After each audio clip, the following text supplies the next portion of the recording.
Resistência Brasil em Movimento. Trago para vocês hoje uma matéria do Le Monde Diplomatique Brasil, o caso da democracia, totalitarismo e identidade nacional. O passado é agora. Por Marco Aurélio Souza, 16 de outubro de 2018. Imagens por Agência Brasil.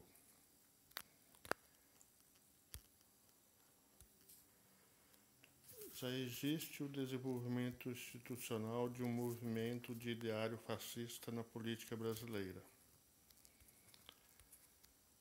Este breve ensaio busca reunir um fundamento teórico para uma pesquisa realizada sobre identidade de massa e endossamento político de medidas autoritárias.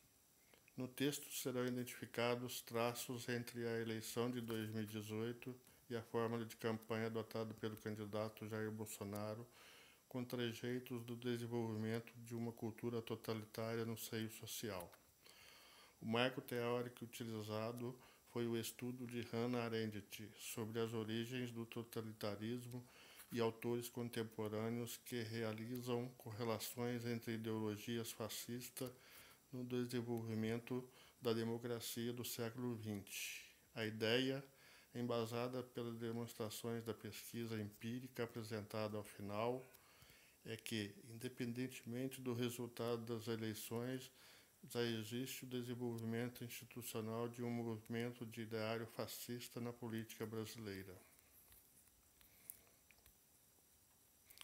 O fascínio como fenômeno social. A criação de uma figura símbolo é característica de um regime totalitário. O brilho das palavras ressoa como soluções universais para os anseios de uma sociedade esmagada pela miserabilidade de gerações passadas que destruíram os sonhos de todos. O fascínio é o primeiro elemento do discurso para abrir caminho ao desenvolvimento do totalitarismo.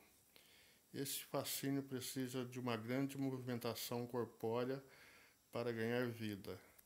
Ora, você até pode sentir muito apreço por uma pessoa, mas pense bem, deixar seu apreço somente para consideração pessoal fará essa pessoa no máximo ser benquista num reduto pífio ou em um círculo fechado de poucos amigos. É preciso endossar com volume, é preciso deixar que o descontentamento seja amplo e geral em todas as camadas da população. Arendt, de 2009, descreve que Hitler se utilizou do fascínio sobre sua figura mitológica para conquistar o massivo apoio nas urnas que o levou ao cargo de chanceler na Alemanha. Culpa da sociedade moderna, para essa autora. Tem razão.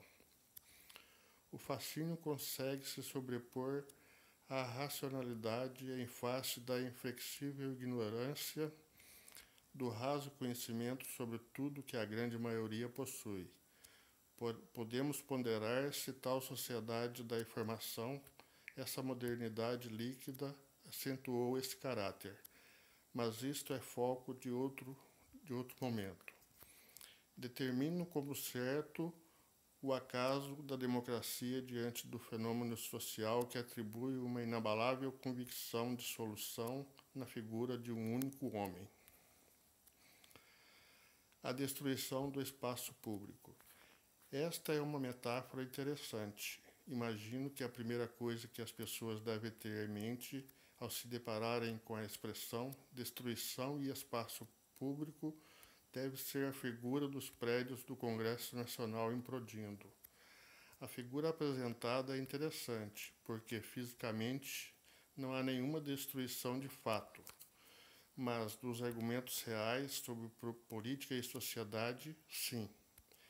De que maneira essa relação eu e outro, ampliada a um aspecto institucional, possui influência dos fetiches atribuídos no processo de comunicação e que impactam na formação da opinião pública? As palavras podem ter diferentes significados, a depender do contexto em que seu uso é atribuído. Há autores que respondem às indagações formuladas através da aplicação de paradigmas, a exemplo do formulado no campo da linguagem por Habermas, Oregon, 2016. Afirma que a destruição do espaço público é representada por uma sociedade neutra e politicamente indiferente, o que facilita o surgimento de líderes messiânicos. A análise do primeiro turno das eleições presidenciais de 2018, com o índice de abstenção mais elevado desde 1998, reflete essa ótica de preocupação. Abstenções nas eleições gerais. Aqui temos um gráfico que mostra as abstenções desde 1998. Em 1998, houve uma abstenção de 21%. Em 2002, 17%. Em 2006, 16%. Em 2010, 18%. 2014, 19%. E 2018, 20%.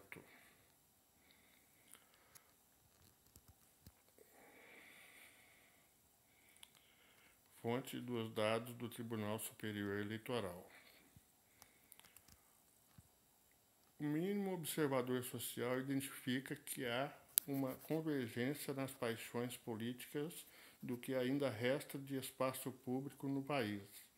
Esta convergência é o que mais preocupa, na medida em que repete o conteúdo identificado por Arendt, da massa que movimentou a ascensão totalitária. A autora define a sociedade alemã da época como uma grande massa desorganizada e desestruturada de indivíduos furiosos que nada tinham em comum, exceto a vaga noção de que as esperanças partidárias eram vãs, que, consequentemente, os mais respeitados e eloquentes membros da comunidade eram nécios e as autoridades constituídas eram não apenas perniciosas, mas também obtusas e desonestas. Democracia autoritária populista também é fascismo. Não é tão óbvio assim. As pessoas partem de um pressuposto natural relacionando repressão ditatorial com fascismo. Isto também é fascismo, mas não só. Semanticamente, a palavra fascismo representa a doutrina política de tendências autoritárias, defendendo a autossuficiência do Estado e suas razões através de grandes massas populares que se justificam na superioridade do direito e da moral. Carlos Malamud, 2013, afirma que o discurso de sempre existir uma oposição golpista, mas que esta desejaria ter ganhado o pleito nas eleições, significa fechar as portas e janelas da política democrática.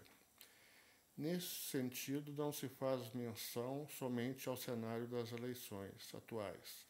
Isto que ocorre hoje é reflexo do peso que os discursos de desde 2014 até o procedimento do impeachment provocaram na sociedade. A formação totalitária de um regime se apoia naquilo que a filosofia alemã chamou de Weltanschauung, no regime nazista. Essa palavra traduzida para o português como cosmovisão é um complexo conceito de filosofia.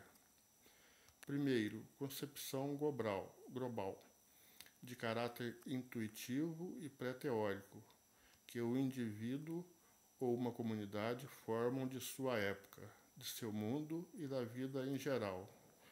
Segundo, forma de considerar o mundo em seu sentido mais geral, pressuposta por uma teoria ou por uma escola de pensamento, artística ou política. A cosmovisão é uma visão de mundo.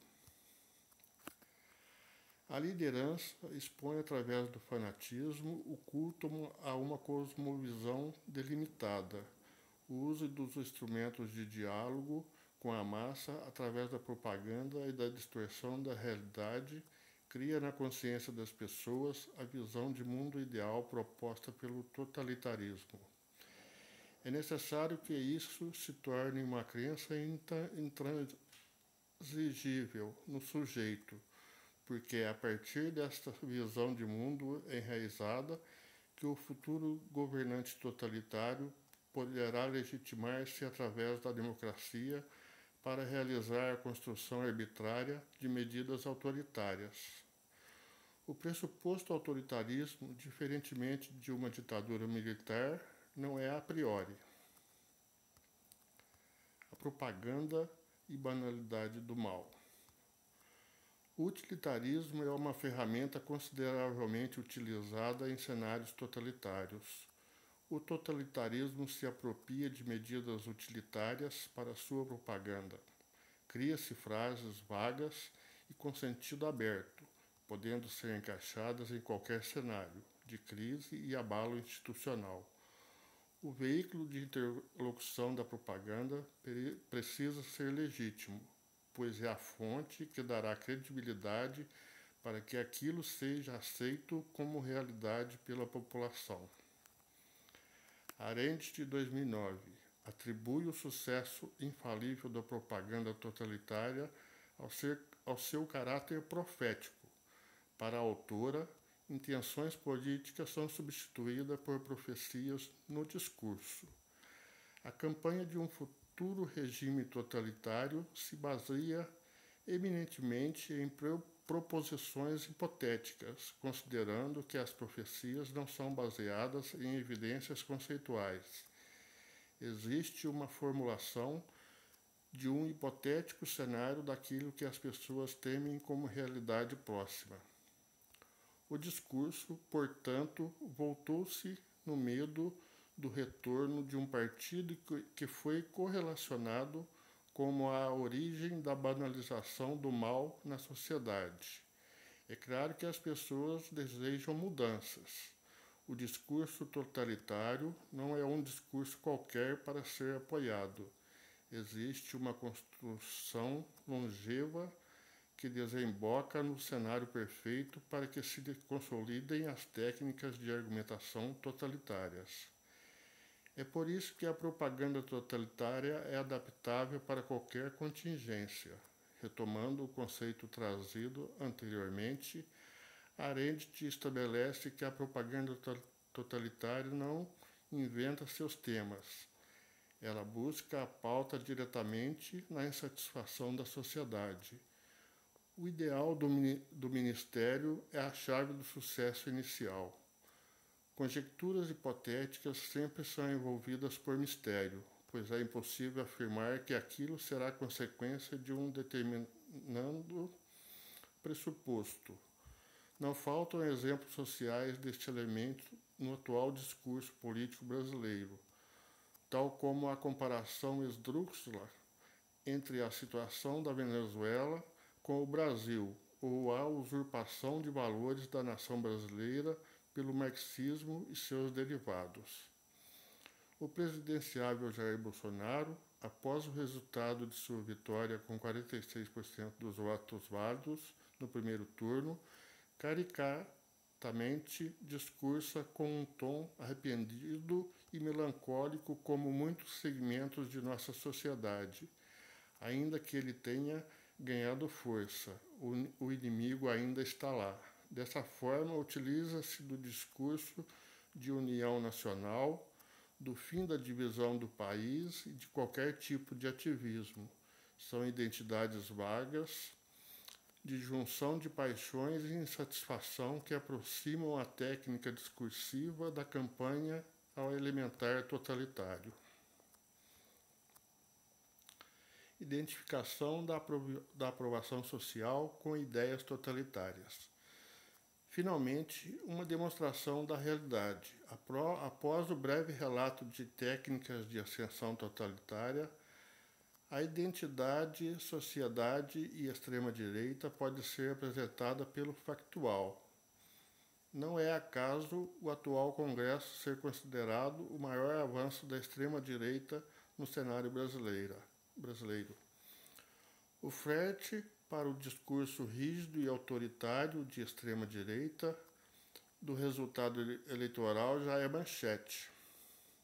Uma pesquisa, através de entrevistas com 70 pessoas, reuniu dados de apoio entre perguntas e respostas de sim e não para identificar se haveria apoio a uma medida hipotética proposta por determinado candidato. Propositalmente, as medidas eram cópias de discursos totalitários do movimento fascista, nazista e do movimento instaurador do golpe de 1964. Porém, foi ocultada a fonte de derivação de cada proposta para o interlocutor. Neste ensaio, selecionaram-se pontuais perguntas que expressam a identidade embrionária do endossamento de apoio às medidas fascistas. Assertiva 1. O meu governo visará recorrer aos meios indispensáveis à obra de reconstrução econômica, financeira, política e moral do Brasil, de maneira a poder enfrentar de modo direto e imediato os graves e urgentes problemas de que depende a restauração da ordem interna e do prestígio internacional da nossa pátria. Vemos no gráfico que, diante dessa assertiva,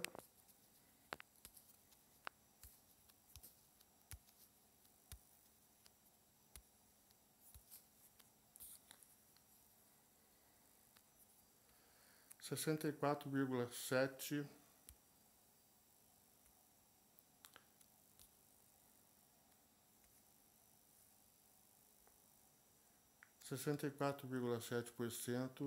responderam sim e 35,3% responderam não. A primeira assertiva foi retirada das disposições de motivos do ato institucional número 1. Através dela foi possível identificar que o campo de recorrência dos problemas sociais, econômicos e morais da sociedade retornam como o ponto de partida de uma identidade de crise que legitima o apoio a um candidato que se mostra à exceção do atual regime. Assertiva 2.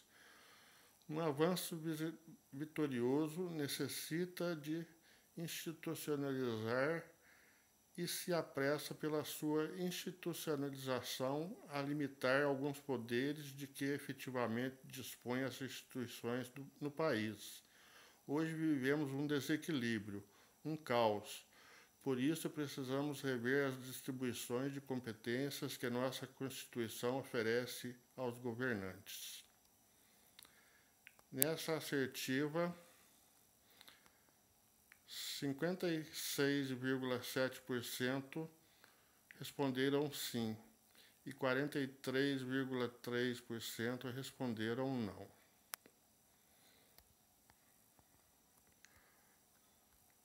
A segunda assertiva foi uma adaptação da redenção de trechos dos atos institucionais número 1 e 2, que justificavam a limitação de poderes do Executivo para salvar o país da ameaça comunista e dos casos de corrupção. Assertiva 3. Penso que uma salvação para a nossa crise só poderá advir da política econômica em geral. O meu governo está decidido a resolver essa questão. Ele reconhece isto como sua tarefa histórica, apoiar e incentivar os milhões de trabalhadores brasileiros em sua luta pelos direitos civis. Como candidato representante de uma nova era, eu me sinto ligado a vocês, como um antigo companheiro de juventude. A elevação da força de consumo dessa massa será uma parcela considerável na engrenagem econômica. Com a conservação de nossas leis sociais, acontecerá um primeiro passo para sua reforma. Conservamos, mas com várias reformas. Deve acontecer a utilização de cada força de trabalho em prol da coletividade. O desperdício de milhões de horas de trabalho humano é uma loucura e um crime que leva à pobreza de todos. A terceira assertiva foi uma adaptação do discurso de Adolf Hitler ao parlamento alemão quando assumiu como chanceler em 30 de janeiro de 1973. Percebe-se que existe o conceito de massa institucionalizado na sociedade, pois o eleitor não se define mais como um cidadão inserido e representado pelo sistema político atual. Houve a necessidade de um discurso que reafirmasse sua condição coletiva por meio do trabalho e da união em prol de um objetivo comum para inúmeras reformas, sem mencionar qualquer teor delas. A vagueza é a abertura semântica do discurso. Também são traços de apoio que identificam o movimento totalitário. Assertiva 4. Acho viável que discutíssemos uma medida no Congresso em que o presidente da República poderá, após a investigação, decretar o confisco de bens de todos quantos tenham enriquecido ilicitamente no exercício de cargo ou função pública, inclusive de autarquias, empresas públicas e sociedades de economia mista, sem prejuízo das sanções penais cabíveis. Isso facilitaria a recuperação dos desvios de corrupção. Diante dessa assertiva, 68,7% responderam sim e 31,3% responderam não. A assertiva de número 4 retoma o problema da corrupção e traz uma medida expressa que o ato institucional número 5 continha, a possibilidade do Executivo confiscar bens a pretexto do combate à corrupção. Essa margem de abertura semântica permite reconhecer que a insatisfação e ódio da massa permitem que haja uma identificação com candidatos que proponham medidas drásticas para o combate dos problemas, tendo em vista o descrédito já instaurado perante as atuais instituições. Esses apoiadores, cientes de que existe um fundo autocrático nas medidas, abdicam de maneira consciente de parcela de suas liberdades em prol do bem comum, buscado o combate à corrupção. Para punir os corruptos, em linhas gerais, valeria qualquer coisa. Aproximações entre o plano de governo de Jair Bolsonaro e aspectos fascistas. As pesquisas comparativas entre o movimento fascista italiano e o nacional-socialista alemão admitem que existiram diferenças relevantes entre essas variações de ideologias fascistas dentro de regimes totalitários. Porém, Mesa, 2009, esclarece que há um eixo comum em todo o movimento fascista, que permite construir uma base genérica internacional de sua ideologia. Para o citado autor, tanto o fascismo italiano quanto o alemão surgiram como uma contrarreforma ideológica aos movimentos sociais de esquerda, culpados pelos problemas econômicos e sociais vivenciados pelos países naquela época. É possível afirmar que o fascismo derivou de uma longa década de insucesso dos países no continente europeu no que tange às aspirações conservadoras, pois a ascensão dos direitos sociais colocava em xeque o status de uma classe social dominante e conservadora. Para Bertonha, 2000, os altos e baixos do continente europeu do período entre guerras permitiu o surgimento de uma ideologia irracional e antidemocrática que almejava responder aos problemas imediatos da sociedade com o argumento militarista. Este panorama genérico serve para apresentar o que está sendo cultivado nesse momento na sociedade brasileira. O momento atual está sendo marcado pela ruptura democrática e o nascimento de uma ideologia fascista de característica própria.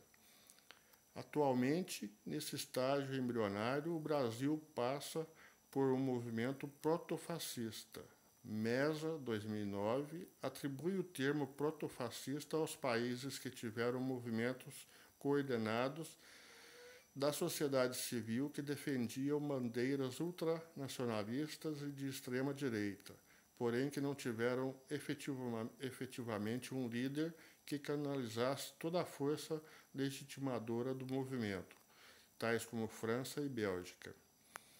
A ideia de Jair Bolsonaro é um culto à sua personalidade messiânica que retoma o conteúdo de fascínio ao indivíduo de liderança de que a ideologia fascista se utiliza para legitimar seus argumentos.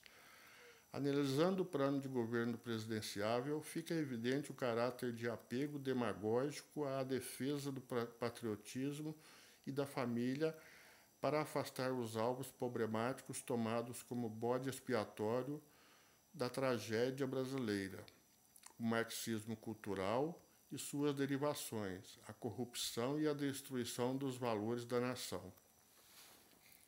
A vagueza dos elementos do programa, como a atribuição de soluções para os problemas, através de enfrentamento dos grupos de interesses escusos que quase destruíram o país, são táticas de propagandas atribuíveis à construção da ideologia fascista em regimes totalitários. A verdade não é interessante ao momento, pois o que leva ao poder um líder fascista é justamente a construção de uma pseudo-verdade que será legitimada posteriormente, através da perseguição aos grupos que pontualmente são inimigos da nação e seus valores. Em várias passagens, seu programa de governo diz que se filia a uma identidade de economia liberal, sem sequer explicitar medidas concretas referente ao dogmático liberalismo econômico. Os grandes regimes fascistas, segundo Mesa, 2009, apesar de se afastarem expressamente tanto do socialismo como do liberalismo, na prática alinhavam-se aos interesses do grande capital comercial da época, para que houvesse um recíproco financiamento. O coletivismo é outro atributo da ideologia fascista. O discurso de propaganda, tanto do fascismo italiano quanto do alemão, propagava a ideia de desconstrução do indivíduo para a reconstrução de si dentro de um coletivo. Hannah Arendt, 2009, explica que esse elemento foi necessário para dar força à legitimidade do nacional-socialismo alemão, para que a propaganda ideológica fascista tivesse êxito entre as camadas médias da população. Construir um sentimento de angústia, explicitar elementos que lhe fazem acreditar que sua existência foi esquecida pelo Estado nos últimos anos, cria a superação do indivíduo para o coletivo.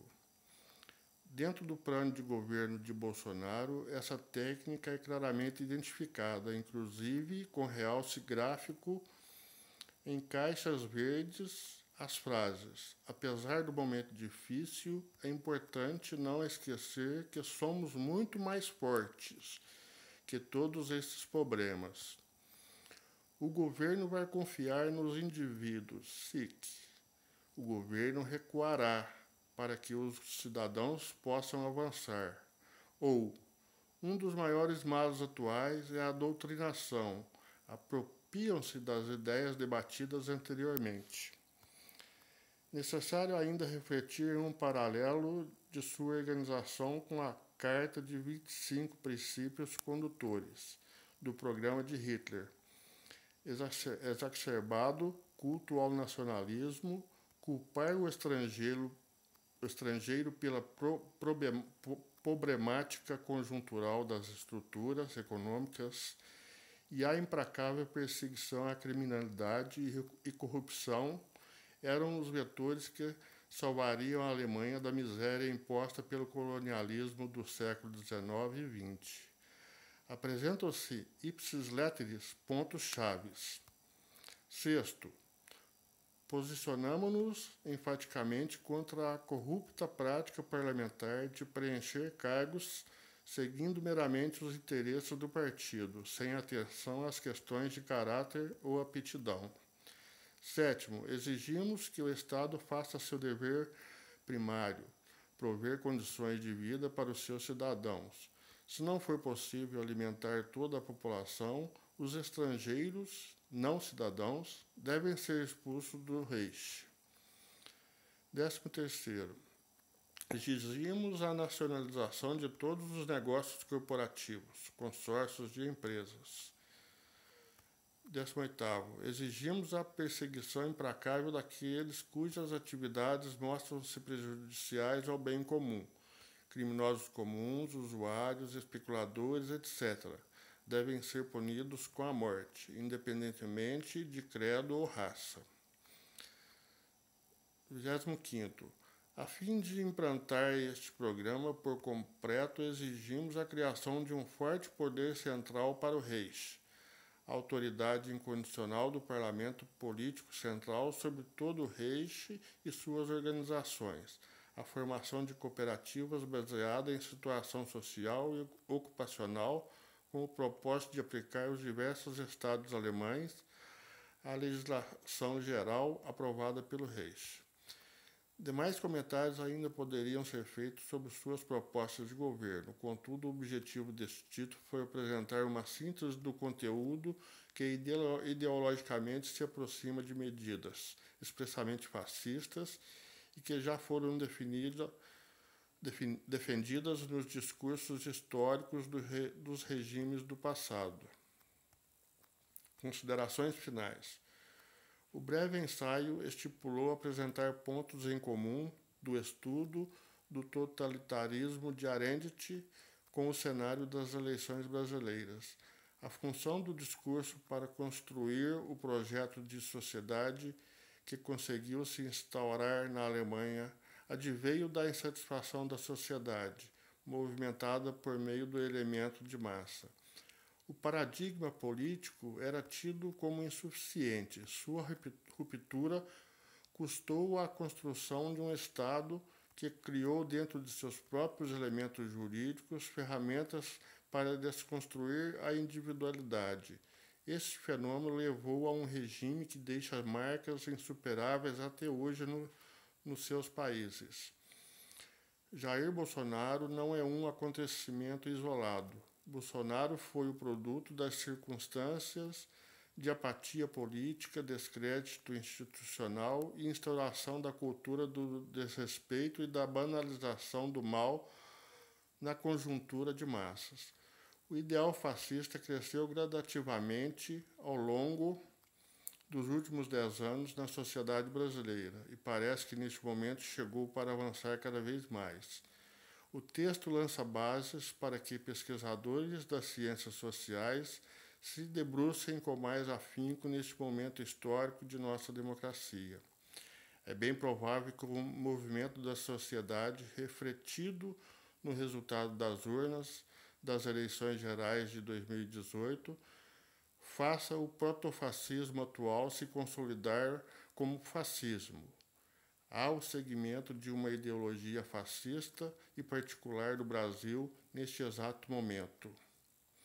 O entender acadêmico do assunto é necessário para que possa ser esclarecido os motivos que levaram à reconfiguração de nossa democracia em tão pouco tempo, pós-regime ditatorial de 1964. O retrocesso é imperdoável. A defesa da democracia não pode ser bandeira ou partido. Marco Aurélio Souza Mendes, advogado, escritor e cientista político, é mestrado em Justiça Administrativa pelo Programa de Pós-Graduação em Justiça Administrativa pela Universidade Federal Fluminense, UFF, e bacharel em Direito pela Universidade Federal de Uberlândia, UFU. Referências bibliográficas: Hannah Arendt, Origens do Totalitarismo, Antissemitismo, Imperialismo, Totalitarismo, São Paulo, Companhia das Letras, 2009. Bernal Meza, Raul, É o Fascismo é o Siglo XX, uma história comparada, Revista Brasileira Política Internacional, Brasília, versos 52, número 2, páginas 194 e 198, dezembro de 2009. João Bertonha, Fábio, A Questão da Internacional Fascista no Mundo, das Relações Internacionais à Extrema-Direita, entre solidariedade ideológica e rivalidade nacionalista, Revista Brasileira Política Internacional, Brasília, verso 43, número 1, página 99, 118, junho de 2000. Jair Bolsonaro, Proposta de Plano de Governo, Projeto Fênix 2018. Paulo Brabo, Os 25 Pontos do Programa de Hitler 2004. Marcelo Oregon, Fernando Quiroga, Totalitarismo e Fascismo, Considerações sobre a ótica da razão argumentativa e da nova retórica.